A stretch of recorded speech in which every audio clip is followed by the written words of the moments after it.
ప్రతి మనిషికి ఏదో ఒక అలవాటు ఉంటుంది, అది మంచిదైనా చెడ్డదైనా. కానీ నా వరకు వచ్చేసరికి మంచిదైనా చెడ్డదైనా నాకు ఒకే ఒక అలవాటు మాత్రమే ఉంది. ప్రతి ఒక్కరికి ఏదో ఒక అలవాటు ఉన్నట్టే అలవాటు ఏదో ఒక సిచ్యువేషన్ వల్ల వాళ్ళకి అలవాటు ఉంటుంది. నాకు అలాంటి సిచ్యువేషన్ ఒకటి ఉంది. మా అమ్మ చావు కాదు, మా అమ్మని చంపడం. సరిగ్గా 5 ఏళ్ల క్రితం అనుకుంటా మా అమ్మకేదో అంటువ్యాధి వచ్చింది. తలుచుకుంటే దాన్ని నయం చేయొచ్చు, కానీ ఎవరు కూడా అలా అనుకోలేదు. పొరపాటున ఊరికెక్కడ వ్యాధి సోకుతుందని నేను లేని టైం చూసి మా అమ్మతో పాటు ఇంటిని కూడా తగలబెట్టేశారు. ఆ క్షణం ఇంట్లో ఉన్న అమ్మతో పాటు నాలో ఉన్న మంచి మానవత్వం కూడా తగలబడిపోయాయి. అప్పటి నుంచి అలవాటైంది నాకు ఈ అలవాటు. ఇంతకీ నా అలవాటు ఏంటో చెప్పలేదు కదా.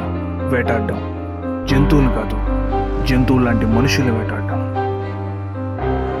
నేను చంపిన ప్రతి ఒక్కరిని ఒక కథగా నా బుక్లో రాసుకోవడం నాకు చాలా ఇష్టం. ఇలాంటివి ఒకటి కాదు, ఎన్నో కథలు నా బుక్లో ఉన్నాయి. అందుకే నా బుక్ అంటే నాకు చాలా ఇష్టం. అన్నిటికంటే ముఖ్యంగా నా ఇల్లు అంటే నాకు చాలా ఇష్టం. ఎందుకో తెలియదు, మా అమ్మ చనిపోయినా ఇంకా ఇక్కడే ఉందని నాకు అనిపిస్తుంటుంది. వారానికి ఒక్కసారి మాత్రమే బయటికి వెళ్తా.